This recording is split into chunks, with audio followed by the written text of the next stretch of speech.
गिरती है मानो जैसे अमृत धारा। जिन्हें की वाणी में खिरती है मानो जैसे अमृत धारा। उनके वचनों को सुनकर होगा अब कल्याण हमारा।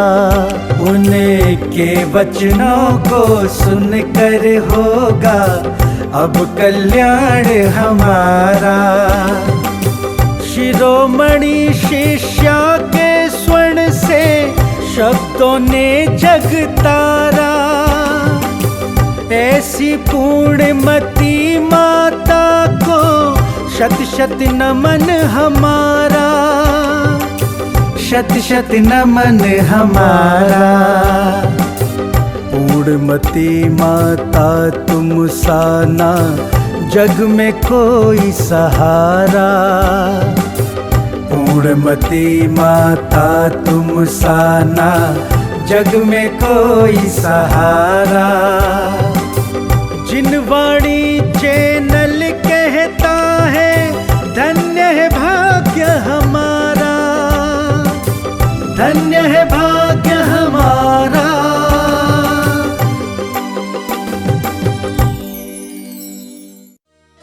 इस कार्यक्रम के पुण्यार्जक हैं श्री प्रदीप जैन, श्रीमती प्रतिभा जैन, पुत्र एवं पुत्रवधू राहुल जैन, जिम्मी जैन, बेटी एवं दामाद लवली जैन, कृतज्ञ जैन, बेटी रिया जैन, पौत्र रियान जैन, भोपाल।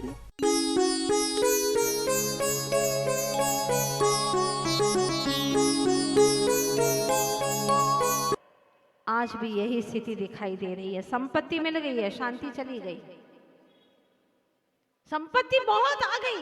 जब कम संपत्ति थी बहुत चैन से गुजारा करते थे, लेकिन जब से संपत्ति मिली है बहुत सारी ऐसी विपत्तियां जीवन ने घेर ली हैं। तो संपत्ति मिल गई, शांति चली गई, प्रतिष्ठा तो मिल गई लेकिन प्रसन्नता खो गई। प्रतिष्ठा तो मिल गई लोगों की ओर से लेकिन प्रसन्नता खो चुकी है। सफलता मिल गई लेकिन स्वस्थता खो चुकी है। सत्ता मिल गई लेकिन अपने स्वजन, अपने जो परिवार जन थे वो बिछुड़ने लगे। कीर्ति मिल गई लेकिन कारुण्य भाव, करुणा भाव खत्म हो गया। धन तो मिल गया लेकिन धर्म चला गया। पूछना चाहूंगी आप लोग क्या पसंद करेंगे? जो चला गया वही हमें चाहिए। इसके बिना हमारी जिंदगी शून्य है। चाहे कितने ही जीरो इकट्ठे कर लो कोई कीमत नहीं है अगर एक का अंक नहीं है तो। कितने जीरो लगा लो कोई कीमत नहीं है, लेकिन अगर एक का अंक आ गया तो हर जीरो की कीमत हो जाएगी, हर जीरो हीरो हो जाएगा। बस उसी तरह से अगर समाज का नेतृत्व करने वाला सक्षम है, अच्छा है, मजबूत है, मिलनसार है, अगर वो आगे है धर्म ध्वजा को लिए हुए तो सारी समाज भले ही वो शून्य है लेकिन एक अंक अच्छा होगा तो सारे समाज की कीमत हो जाएगी। लेकिन एक अंक ही नहीं है, उसी का ठिकाना नहीं है तो सारी समाज शून्य है, कोई कीमत नहीं उसकी। तो सारे परिवार के अंदर माता पिता ने ऐसा नेतृत्व किया कि सारे बच्चे संस्कारवान हुए और उसमें मुख्य रूप से विद्याधर अपने सारे भाई बहनों को शाम को हर रात धर्म की बातें सुनाते और सुरीले कंठ से गाते स्तुति। छोटों को भी बड़ों की तरह करते संबोधित, कुछ नहीं करते अनुचित। आज घरों के अंदर ये तत्व ज्ञान की चर्चा खत्म हो गई है। कोई स्वाध्याय नहीं, कोई पाठ नहीं, इसी के स्थान पर विवाद होने लगे हैं।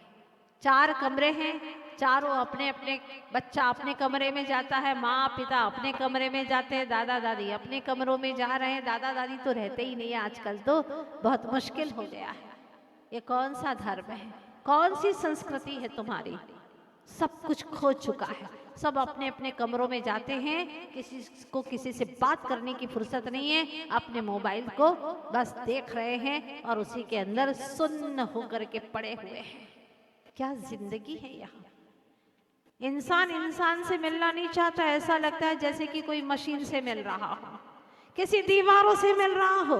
ऐसी स्थिति पैदा हो गई है और ऐसी स्थिति में आप चाहते हैं कि हमारे भीतर में वो आनंद, हमारे भीतर में वो सुख शांति मिले, संभव नहीं है। चाहे कितनी सुविधाएं बढ़ाते चले जाओ, सुविधाओं से सुख नहीं मिलता। ध्यान रखना, जितनी सुविधाएं बढ़ेगी अगर धर्म नहीं है तो वो दुख की ओर ही ले जाएगा। सारी सुविधाएं दुख की ओर ले जाएगी। लेकिन धन्य है वह सदलगा का परिवार, जहां पर छोटे से बालक विद्याधर अपने भाइयों को, अपनी बहनों को लेकर के रोज रात में धर्म की चर्चा करते। ज्ञात हुआ ज्ञान धारा को कि सभी भाई बहनों का नाम किसी घटना विशेष या पौराणिक पुरुषों के नाम पर ही रखा गया। जैसे महावीर, प्रभु महावीर की स्मृति में, बोलो जोरा जोर से, महावीर भट्टारक विद्यासागर की स्मृति में, शांत भाव से पलने में खेलती रहती सो, जन्म लेते ही स्वर्ण खरीदा सो, अनंत चतुर्दशी के पूर्व जन्म में बचपन से ही शांत और सुकुमार, झूले से गिरने पर भी हंसता रहता वह लाल, इसीलिए नाम रखा था शांतिनाथ। इतने शांत थे वहां। आज के माँ बाप बच्चों के नाम कैसे रख रहे हैं, लगता ही नहीं कि जेनी का बच्चा है, ऐसे नाम रख रहे हैं। नाम तो कम से कम श्रेष्ठ और पवित्र होना चाहिए, जिसको सुनकर के भी घर के अंदर वो पवित्र तरंगे बहे। सब खत्म हो गया। चाहे बड़ा भाई महावीर हो या छोटी बहन शांता सुवर्णा हो, अनंतनाथ हो या शांतिनाथ हो,